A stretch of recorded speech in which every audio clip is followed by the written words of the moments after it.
Mini number cakes and cupcakes naman tayo for today's video.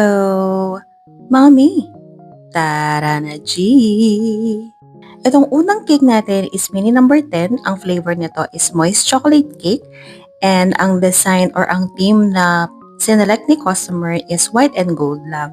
Dalawang piping tip lang ang ginamit natin dito. 1M dito sa malaking paraset.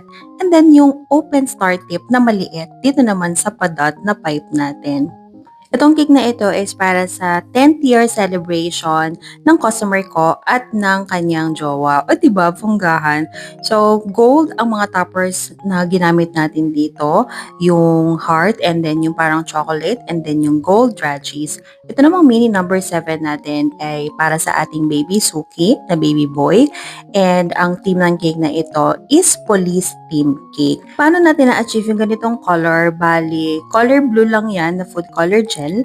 And then hinaluan lang natin siya ng color black na food color gel para mag-darken siya.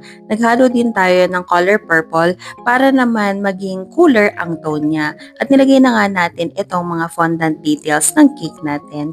Next cake naman natin, ito ay pull apart mini cupcakes. Isa rin ito sa mga mabenta sa akin kasi napakarami ng cupcakes na mailalagay natin and bite size siya.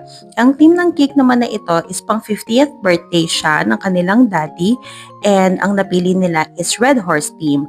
So ang color combination ng cake na ito is yellow gold and then color red. Maliliit na piping tip pala ang ginagamit ko sa mga pull-apart mini cupcakes natin para mag-match naman siya sa size ng ating mga cupcakes and at the same time, mag-create siya ng difference doon sa pull-apart regular size cupcakes natin. Though mas mura ito kasi maliliit lang yung mini cupcakes natin and hindi natin malalagyan ng palaman yung mga cupcakes kasi maliliit sila. So, binabawi natin sila sa details. Pero kapag ka naging complicated at mas maraming toppers na ang gusto ni customer, nag-iiba na ang price natin. Pero kapag ka mga letters lang and simple na cuts ng mga fondant details, okay lang yan. Wala na tayong additional charge for that. Yung mga toppers na nilagay natin is maliliit lang din.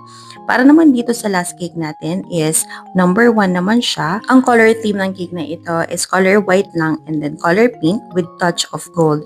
Walang sila na design sa atin si customer, basta ang sabi niya lang sa atin is princess theme lang ang gusto niya. And then gusto lang niya na merong mga gold mini crowns yung topper ng cake natin. So gumamit tayo ng iba't ibang piping stroke dito para maiba naman.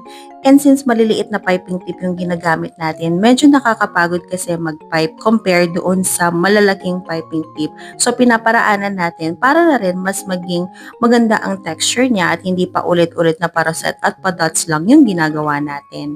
Kapag pang mga monthly milestone talagang in-order sa akin normally is bento cake, mini number cake, pull apart number cupcakes, and nauuso na sa akin itong mga pull apart na mini number cupcakes kasi nga cute silang tingnan. Nakakatuwa nga dahil maraming designs na tayong nakolekta dahil sa mga monthly milestone na orders natin every month. At ito na ang final result. O diba, ang shala ng mga cakes natin, napakasarap tingnan sa mga mata. And that's it for today. See you on our next video. Bye!